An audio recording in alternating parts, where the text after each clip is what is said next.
उद्धार होऊन जायचं असेल तर मनुष्याला काय करावं लागेल? त्या भगवंताचं नामसंकीर्तन करावं लागेल, तेव्हा मनुष्याचा उद्धार होईल. कलियुग केवल नाम आधारा, कलियुग केवल नाम आधारा, कलियुग केवल नाम आधारा, कलियुग केवल नाम आधारा.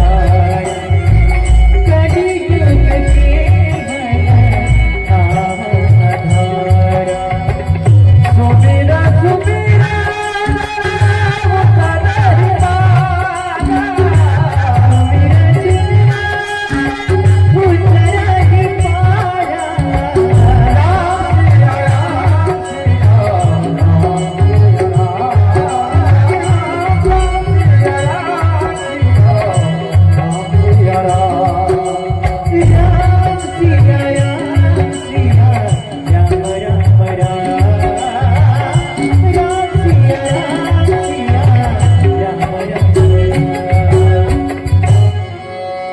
कलियुग केवल नाम आधारा. तुलसीदासजी महाराज सांगतात कलियुगामध्ये यत् फलं नास्ति तपसा न योगेन समाधिना तत् फलं लभते सम्मक्कलो केशव कीर्तनात. शास्त्रकार वर्णन करतात की बाबा यत् फलं नास्ति तपसा न योगेन समाधिना तत् फलं लभते सम्मक्कलो केशव कीर्तनात. तपाने, साधनेने, समाधीने त्या गोष्टी प्राप्त होत नाही, त्या भगवंताच्या नाम संकीर्तनाने होतात. घोर कलियुग चालू झालेला आहे. मग या कलियुगामध्ये माता पित्यांची सेवा कोणी करत नाही, सासूची सेवा सून कुठपर्यंत करते? ऐका, कलियुगामध्ये परिस्थिती सासू आणि सून यांच्यामध्ये कुठपर्यंत चांगलं आहे? जोपर्यंत चावी भेटत नाही तोपर्यंत. एकदा चावी भेटली सासू कुणीकडं सून कुणीकडं, घरामध्ये कोंडू कोंडू मारते, आहे की नाही? त्यावेळेस सांगतात घोर कलियुगामध्ये अशी परिस्थिती आहे, सासू आणि सुनाचं जमत नाही, माता पित्याला कोणी सांभाळत नाही, धर्माचं आचरण कोणी करत नाही, अशी कलियुगाची परिस्थिती आहे. आणि ही घोर कलियुगाची परिस्थिती अशीच जर राहिली तर कलियुगाचा अंत होईल, कलियुगामध्ये नाश होईल. त्यासाठी तुम्ही आम्हाला अशी कथा सांगा की या कलियुगामध्ये जीवाचा उद्धार करेल अशी. त्यावेळेस सुत महर्षी सांगतात की बाबा तुम्ही तर ज्ञानी आहात, माझ्यापेक्षा वयानंही मोठे आहात, मग मी तुम्हाला कथा का सांगावी? त्यावेळेस एक श्लोक वर्णन करतात.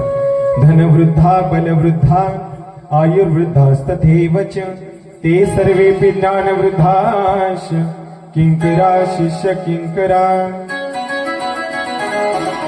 बाबा कोणी धनाने मोठा असेल धनवृद्ध, कोणी बलानं मोठा असेल, याच्याकडे खूपच संपत्ती आहे. ऐका, एखाद्या माणसाकडे खूपच संपत्ती असते, शास्त्रकार सांगतात धनानं मोठा आहे, पुष्कळ धन आहे, परंतु धन असल्याच्या नंतर त्याला ते काम येणार नाही. धनवृद्धा बलवृद्धा, कोणी बलानं मोठा असेल, 4-2 माणसं दिसले की त्याला मारत बसतो, अभिमान झाला बलाचा. धनवृद्धा बलवृद्धा आयुर्वृद्धा, कोणी वयानं मोठा असेल, पण ते सर्वेपि ज्ञानवृद्धाश्च किंकरा शिष्य किंकरा. जो ज्ञानी माणूस आहे त्याला या समाजामध्ये किंमत आहे. ज्ञान ज्यांनी संपादन केलंय मग त्याच्यामध्ये वयाची आट नसते. या गादीवर बसावं, माझं वय जास्त नाही बघा, मला काही सोयरीक जमाची नाहीये, पण सांगतोय. सुत महर्षी सांगतात या ठिकाणी वयाला महत्व नाही. सुत महर्षी लहान आहे, छोटेसे असणारे सुत महर्षी आहे, आणि त्या सुत महर्षीला आसनावरती बसवलं आणि प्रश्न करू लागले. त्यावेळेस सांगतात सुत महर्षी तुम्ही ज्ञानी आहात, माझ्यापेक्षा वयानं मोठे आहात ना? त्यावेळेस सांगतात की सर्व जे गोष्टी आहे आमच्यामध्ये आहे, परंतु तुम्ही ज्ञानानं आमच्यापेक्षा मोठे आहेत, आणि ज्ञान ज्याच्याकडे आहे तो सर्वश्रेष्ठ माणूस असतो. त्याच्यामध्ये वयाची आट नाही, त्याच्यामध्ये धनाची आट नाही. वयाने लहान आहे सुत महर्षी, परंतु आसनावरती बसवलं.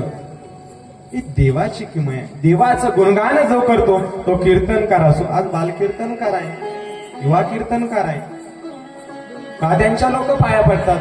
त्यांच्याकडे ज्ञान आहे, त्या ज्ञानामुळे भगवंताचं नामसंकीर्तन ते करत असतात, त्यामुळे लोक पाया पडतात.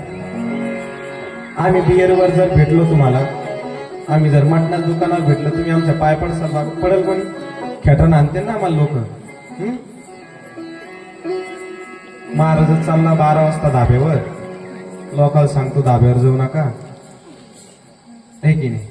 मग सुत महर्षी सांगतात हे सर्व तुमचं ठीक आहे, मी तुम्हाला आता कथा सांगणार आहे, पण त्या अगोदर मी माझ्या गुरुजींना नमन करतो. कोण गुरुजी?